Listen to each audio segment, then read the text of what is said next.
नमस्कार, स्वागत है आपका मार्केट अड्डा में। वीकेंड स्पेशल है और ऐसा लग रहा है मार्केट में सब कुछ ठीक ठाक है।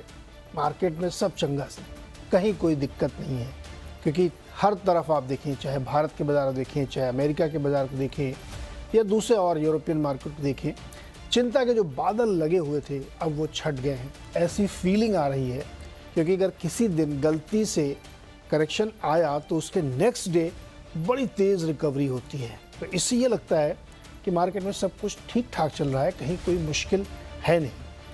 अक्सर लोग कहते हैं जब सब कुछ ठीक चल रहा है, कंसेंसस बन जाता है, तो वहीं पे मार्केट में एक फॉल आती है। लेकिन ये स्थिति पिछले बहुत दिनों से बनी हुई है। इस बार ये जिंक्स भी टूटता हुआ दिख रहा है, क्योंकि सब कुछ बहुत दिन से अच्छा है और कहीं किसी की हिम्मत भी नहीं हो रही है कि मार्केट को शॉर्ट कर सके। तो इस पहेली को समझेंगे और क्या ये थ्योरी कि मार्केट में सब चंगा सी ठीक है। जैसे बहुत सारी जो बाज़ार की चिंताएं हैं, अगर आप उसको देखें तो बाज़ार ने मान लिया है कि वो सब ठीक हो गए। जैसे मैं उदाहरण के तौर पे आपको कुछ चीज़ें याद दिलाता हूँ कि मार्केट ये मानकर चल रहा है कि 2024 में मोदी जी ही चुनाव जीतेंगे। ये डिस्काउंट कर लिया मार्केट ने, और आज विधानसभा चुनाव के बाद तो बिल्कुल मान लिया है उसने। 2024 में फेड ब्याज दरें काटेगा ही काटेगा, कम से कम 1% और उससे ज़्यादा भी काट सकता है, ये भी बाजार ने मान लिया है।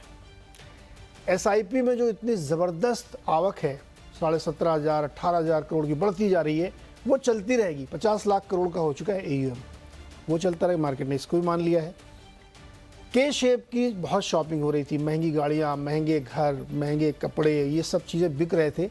मार्केट ने ये माना, इसके साथ साथ मार्केट ने ये भी मान लिया कि अब रूरल रिकवरी भी हो गई। आप देखिए, और 2 व्हीलर्स की सेल्स आने लगी और रूरल इलाकों में जो कंजम्पशन था वो बढ़ने लगा। ये भी मार्केट ने मान लिया है।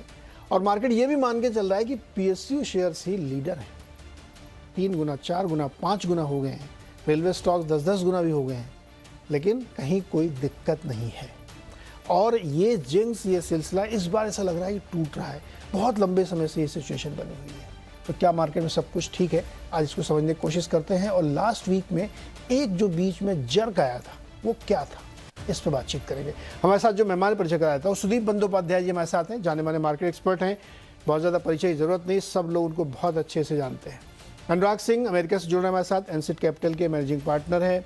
और अनुराग जी अब बुल वाली कैटेगरी में आ गए, हमारे साथ हो गए हैं अब। जसप्रीत सिंह अरोड़ा जी हैं, CIO रिसर्च एंड रैंकिंग के। जसप्रीत सर, बहुत बहुत स्वागत है आपका। और पंकज जैन जी दिल्ली से, दिल्ली के भी हम लोग हालचाल पूछ रहे थे, शो के बीच में थोड़ा मज़े लेंगे हम उनके कि दिल्ली वाले क्या कर रहे हैं। जैन साहब, बहुत बहुत स्वागत है आपका। जसप्रीत सर, आप लोग पार्टी में एंजॉय कर रहे हैं या सोच रहे हैं कि अब बहुत हो गया, निकल लिया जाए, घर से फ़ोन ना आ जाए कहीं? क्या रहे हैं आप लोग आजकल?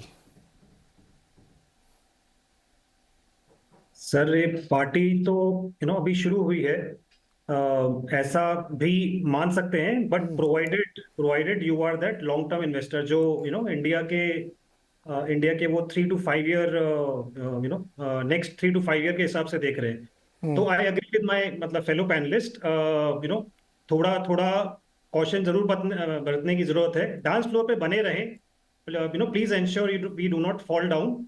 And I am sure music बंद नहीं होगा उतना, आई थिंक उतना कॉन्फिडेंस है। धीमा, देयर विल बी फेजेस जब धीमा हो जाएगा, and there will be phases जब एकदम लाउड हो जाएगा। But this dance floor will rock, sir, for the next couple of years, for sure. उसमें बहुत कारण है, मतलब इतने एलिट ऑडियंस है और पैनलिस्ट हैं। बट अज्यूमिंग जो नेक्स्ट गवर्नमेंट हमारी कॉन्क्रीट आ रही है, मेजोरिटी के साथ आ रही है, and with the continued leadership and given the age factor, ये प्रॉब्ली लास्ट 10 और हो सकता है करंट प्राइम मिनिस्टर का। हमारा जो स्थान है, from 5th we'll move to 3rd in the next couple of years. And जो एक ग्राउंड लेवल पे, आई वाज रिसेंटली, मैं कुछ प्लांट विजिट्स पे निकला था नॉर्थ में, कंपनी से मिलते रहते हैं, SME में, मिनी स्मॉल मिड स्पेस में। जो ग्राउंड लेवल में एक्साइटमेंट है, एंथुजियाज्म है, जो अपॉर्चुनिटी को लेके, और कोई खोना नहीं चाहता।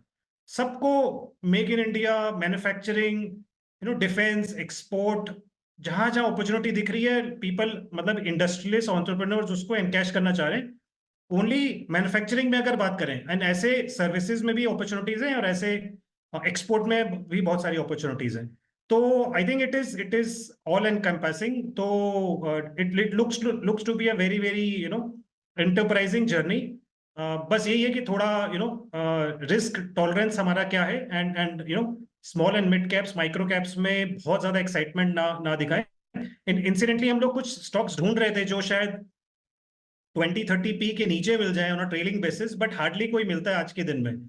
सबके एवरीवन इज लाइक 25-30-40 पी पे आ रहे हैं। इनफैक्ट जो आईपीओस भी आते हैं वो भी 40 पे आते हैं और वो डबल होके 80 ट्रेलिंग पी बन जाते हैं, रीसेंट केसेस अगर हम देखें तो अगेन देर आर पॉकेट्स जहां जहां थोड़ा सा one has to be cautious, and by cautious I don't mean they will tumble, but sideways consolidation, time correction 10-20% range में रहना बहुत नॉर्मल है। जी सर। तो इन सेंस थोड़ा सा one has to be careful. Jaspreet ji, क्या ये बहुत ज़्यादा कंसंट्रेशन टॉप 50 कंपनियों में, सारे म्यूचुअल फंड के का आप पोर्टफोलियो उठा के देखिए, सब उसी में लगाए पड़े हैं पैसा, ये एक प्रॉब्लम है क्या?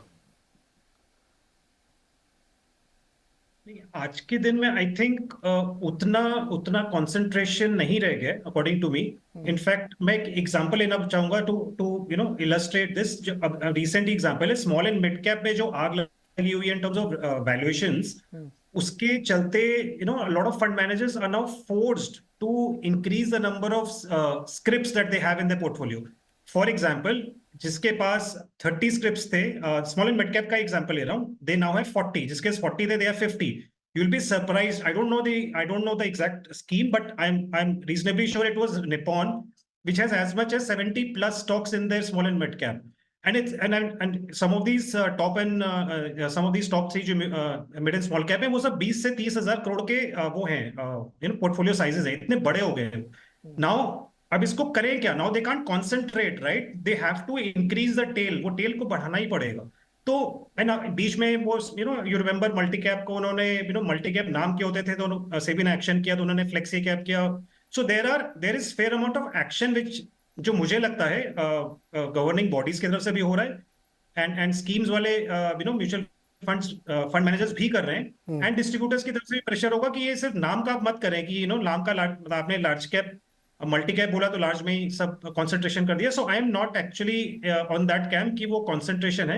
It is fairly diversified compare to historic. अभी और ज्यादा डाइवर्सिफाई हो सकता है, yes, probably it can be further diversified into more the market caps beyond the top 200, let's call it the top 200, beyond top 200 और diversify जरूर हो सकता है। जसप्रीत सर, 24 के लिए आपका पसंदीदा सेक्टर कौन सा होगा?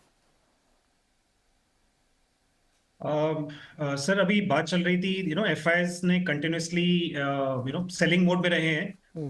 आर गट फील इज कि वो शायद एक यू टर्न लेगा इन 2024, एंड उसके चलते I think the top 2 beneficiaries should be, and for मतलब right reason, banking sector and IT sector. तो विद इन दैट हमारा पर्टिकुलर फोकस या हमारा रुझान जिसे बोलते हैं, वो ज्यादा same, more of the same, वो जो पीएसयू बैंक्स हैं उधर ही रहेगा, बिकॉज उधर ही वैल्यू है। उनकी बैलेंस शीट्स काफी साफ हैं, क्रेडिट ग्रोथ अच्छे हैं, मैनेजमेंट की जो बॉडी लैंग्वेज है, अग्रेशन है, वो अलग ही डायरेक्शन में है कंपेयर टू जो पुराने मैनेजमेंट हुआ करते थे 10-20 साल पहले। They are very very conscious growth versus उनका जो बैलेंस शीट प्रोटेक्शन का जो प्लानिंग चल रही है। जैसे आप you talk to any PSU, top 10 PSU banks में से, so which is very very constructive.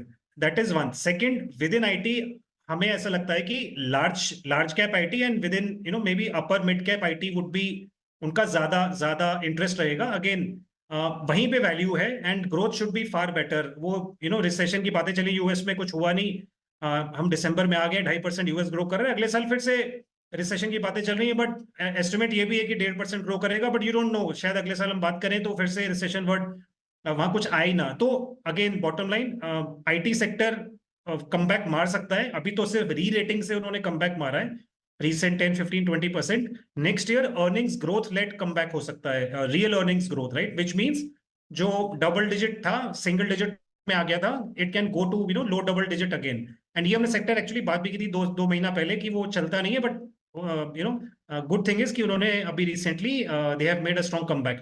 And just 2 other small pockets, Sudeep ji ने बोला, आई थिंक इस केमिकल ब्लास्ट में बहुत क्लियर हो गया है स्पेशलिटी पॉकेट्स में कितना रियल में स्पेशलिटी है और कितना उस स्पेशलिटी में रियल कमोडिटी है, राइट? तो विदाउट टेकिंग नेम्स, वो किस किस के प्राइसेस केमिकल प्राइसेस टॉप से 30-40-50% डाउन हो गए हैं, क्लियरली सजेस्टिंग 60-70% हो, क्लियरली मीनिंग वो स्पेशलिटी थे ही नहीं कभी, right, because of various factors.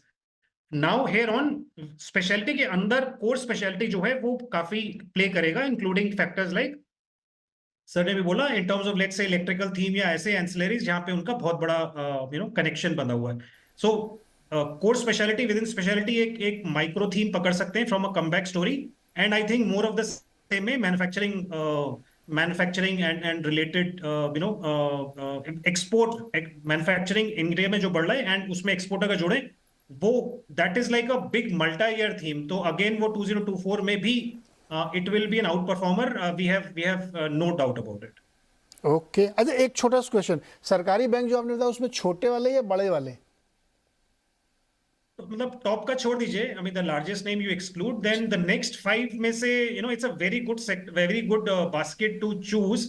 उसमें 3-4 चीजें, लिक्विडिटी बहुत अच्छा है, रीजंस फॉर डिसअपॉइंटमेंट बहुत कम रहेगा जी। एंड एक जो हमारा एक सवाल, एक जो टॉपिक निकला था कि वो डाइवर्सिफिकेशन नहीं करते हैं म्यूचुअल फंड्स एटसेट्रा, वो कल को अगर डाइवर्सिफाई करते हैं या करेंगे वो उसी में ही करेंगे, बियॉन्ड टॉप 5 कोई नहीं जाएगा।